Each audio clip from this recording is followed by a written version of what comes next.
How's it going, everybody? Thank you very much. I always appreciate you. I'm Orlando Ruiz Jr. Welcome to my top 10 most anticipated movies of 2024. My number 10, Alien Romulus. Fede Alvarez directing this. I'm a fan of his remake of The Evil Dead from 2013. I'm a big fan of his original Don't Breathe.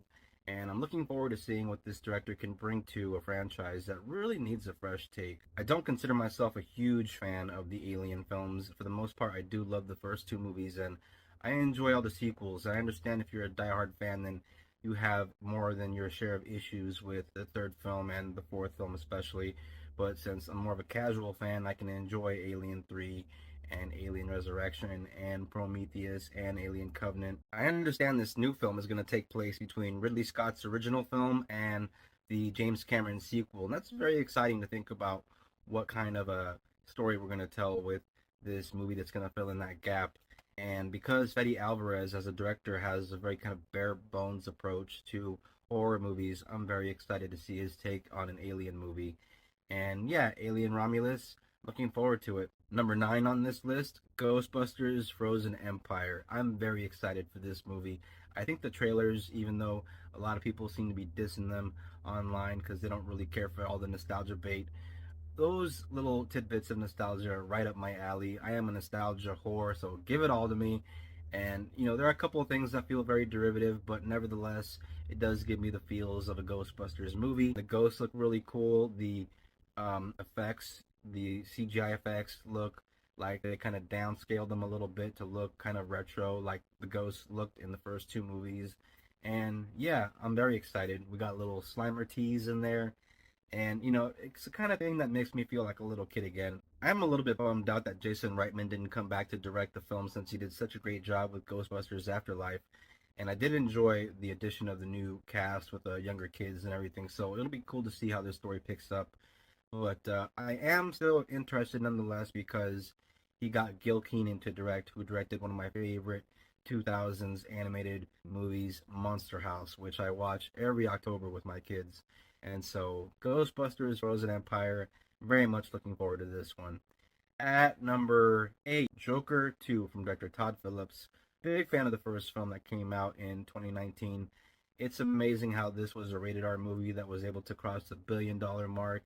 And Joaquin Phoenix in a phenomenal performance. It's supposed to be a musical, even, and that's even a bit more intriguing to see how they're going to be able to pull that off. If Lady Gaga is in there, she has, those vocals to make that kind of thing really happen. But is Joaquin Phoenix going to sing? That's one thing I'm kind of curious about. But because it is Todd Phillips, I do have hope. Even though I'm not a big fan of those Hangover sequels, I love the first Hangover movie that he directed.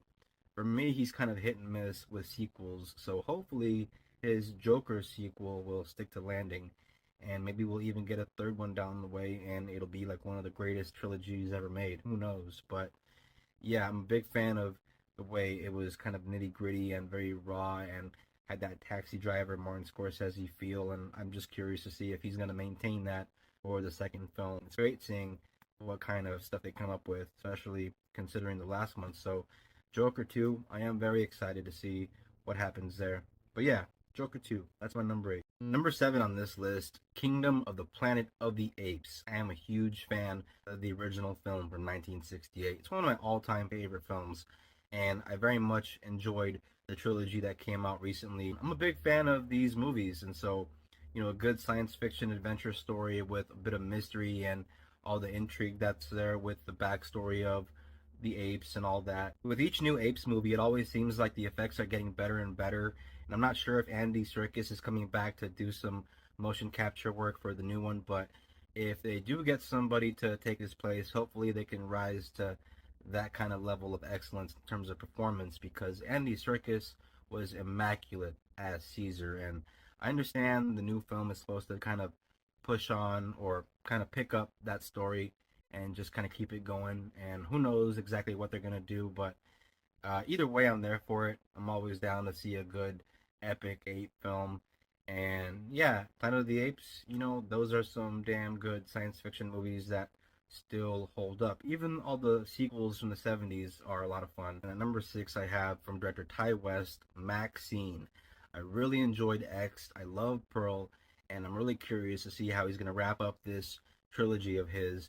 Mia Goth is really good in these movies, and I'm curious to see where she's going to take this character who is kind of a victim, but also not really. If you're a fan of horror movies or slasher movies and you have not seen X or Pearl yet, you really need to check those movies out because if you haven't seen them, you're really missing out. There are some very well made horror films.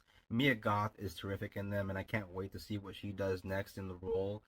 In this new one, I understand we have some new actors joining the story. We have Elizabeth Debicki, Lily Collins, Michelle Monaghan, and I'm really curious to see where this story is going to go in terms of Pearl's journey. And overall, I'm just a big fan of this genre in general. You know, movies like A Nightmare on Elm Street and Friday the 13th and The Burning and The Funhouse and The House on Sorority Row and The Slumber Party Massacre. Just from a story perspective, Ty West's work is very interesting in and of itself, even without the slasher elements. But you throw in those slasher elements in there, and you got something real special. And he likes to use practical effects, which is something that I always get a kick out of when I watch a modern day movie because they're very far and few between when it comes to horror movies with practical effects in there instead of all the CGI blood that we get all the time. And so yeah, I'm very excited for Maxine. All right, everybody, we're finally at the top five on the list. In my number five spot is a movie that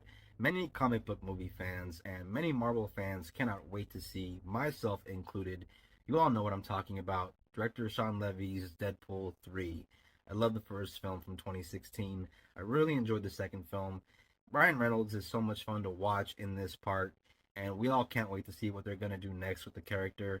And just knowing that we have Hugh Jackman coming back, who's actually going to be putting on the yellow blue spandex comic accurate suit, that is very exciting. The big question is, what are they going to do with this plot? You know, where can they take these characters? And, you know, the overall question, how is it going to end? Because there should be some kind of repercussion on the MCU as a whole with Deadpool even joining up with the MCU. And since this movie is bringing him in, it is, as a fan, very intriguing to see how they're going to do that. I think we all know that this is going to be a fun time at the movies, and as a fan of the director, Sean Levy, it's amazing how far he's come from the Pink Panther with Steve Martin from 2006 to making material like this and doing such a great job at it as well. So I am definitely there for it. Deadpool, that's my number five.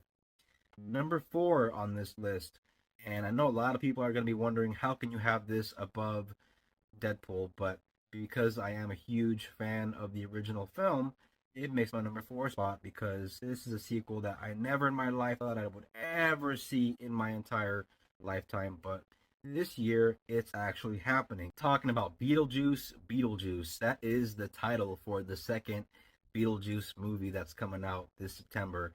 And Michael Keaton in the part of Beetlejuice is something that is movie gold to me. I love this character. I love the original film. I used to watch it religiously with my sister back in the day.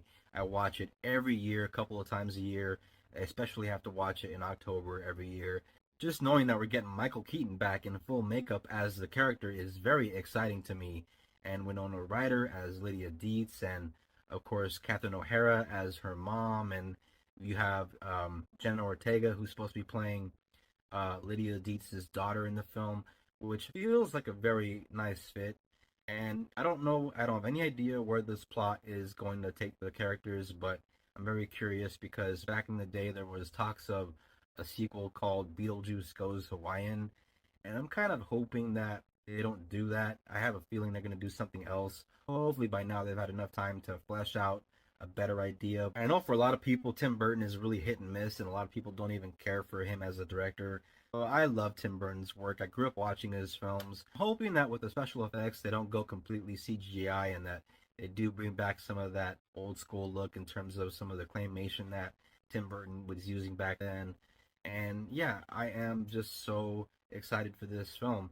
I know that it's a little bit late, but you know, so is Top Gun Maverick. So, you know, you never know. It could always suck, but if it's good, even better. Nosferatu. Robert Eggers as a director has a very unique voice and style that isn't going to be for everybody. If you look at his work like The Witch or The Lighthouse, it's a bit divisive.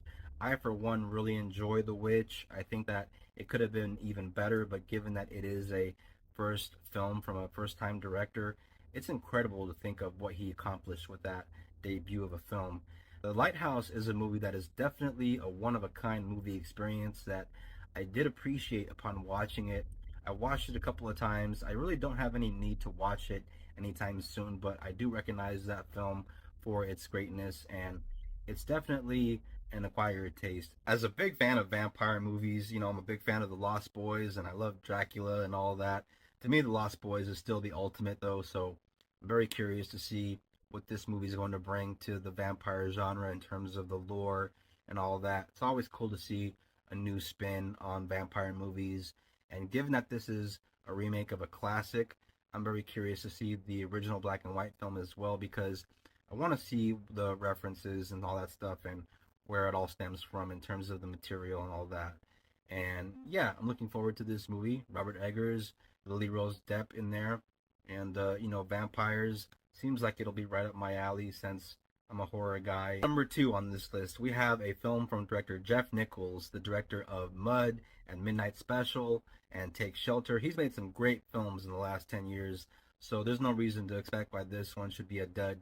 Talking about the bike riders, this has a very cool cast. You got Austin Butler, who was great in Elvis from director Baz Luhrmann. Very curious to see where his career is going to go next.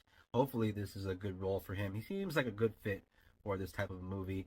And you got Tom Hardy in there, who seems like he would be perfect for this kind of biker type of material. Michael Shannon, who is great, who's worked with this director before in other films.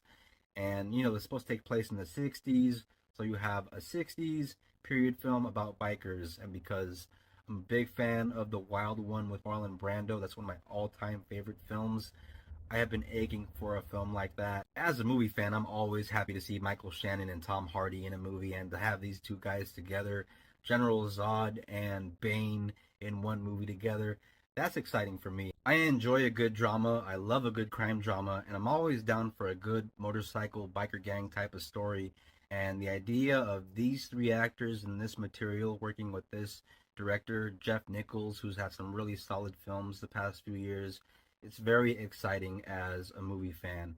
And when you're dealing with material like this, usually the characters aren't fully bad, they aren't angels either. And so when you have characters that are in that gray area, it always makes for a good morality tale and always more interesting to watch. And that's the kind of thing I'm here for as a movie fan. And in my number one spot of my top 10 most anticipated movies of 2024 list is a movie that I have not even seen a trailer of, but because of the synopsis that I read, that got me super excited because of who stars in this film, who directs this film, and who wrote the film. I cannot wait to see this movie. This is a gangster film. I love a good crime gangster movie. And, The Godfather, Scarface, Donnie Brasco, Carlito's Way, Casino, it goes on and on. There have been some great ones in the past. And so to know that we have another film of this type coming gets me so amped up. And we got Robert De Niro back in a mob film, so that to me is everything. The name of the film is Alto Nights. You have Nicholas Pileggi, Pileggi, didn't mean to butcher his name, who wrote the script and the book that Goodfellas was based on, the book called Wise Guys. He also wrote the screenplay for Casino with Martin Scorsese, and I understand he wrote this film, Alto Nights. De Niro is playing dual roles in this movie. He's playing Frank Costello and Vito Genovese. That right there blows my mind because I know that people have done it before. I know like Eddie Murphy has done comedies where he's played multiple roles, and because this is a drama, I'm very curious to see how this is going to work. Just the idea of the legendary Robert De Niro back in a mafia movie to me is enticing in and of itself, but when you have him playing dual roles, Vito Genovese and Frank Costello, so you basically have Robert De Niro going up against himself, this is something that could really blow up in their faces and turn out to be a huge turkey, or it could be one of the greatest things ever to happen to mafia movies. So that's it. That's the list. Those are my top 10 most anticipated movies for 2024. Hopefully 2024 is a good year for film. Hopefully most of these movies are a good time at the movies. And hopefully Alto Nights turns out to be a winner. But yeah, that's gonna do it for this video. Thank you all very much for watching this. I appreciate you watching. If you're into movies, if you're into classic movies, hit the bell and become a subscriber. And if you're a returning viewer, thank you very much for your support. I always appreciate it. And don't forget to comment, share, like, always helps out the channel. And please look out for the next classic movie review. Everybody take care of each other. Till next time, peace out, and God bless.